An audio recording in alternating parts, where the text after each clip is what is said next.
Hadis riwayat Al-Bukhari dan At-Tabarani, di antara tanda-tanda akhir zaman ialah bila mana Kaabah akan diruntuhkan dan pelakunya seorang lelaki berketurunan Habsyah yang dilantik menjadi pemerintah Roman. Apakah hadis ini sahih? Sahih. Mungkin dia tidak berlaku lagi zaman kita, satu hari nanti akan ada. Dan sebenarnya tidak pelik Kaabah ni dirobohkan beberapa kali dah diroboh oleh pemerintah-pemerintah mari serang hancur lebur Kaabah tu dah. Sudah berlaku, itu tidak pelik. Cuma yang disebut ini salah satu. Kalau kita tengok dalam hadis lain pun disebut lagu lain pula. Sebab Kaabah tu memang menjadi sasaran lah. Sebab tempat mulia kan.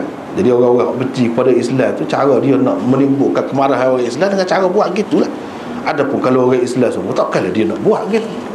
Kalau ada pun dengan tidak sengaja lah, kalau ada pun dengan tidak sengaja, kalau ada pun dalam sejarah.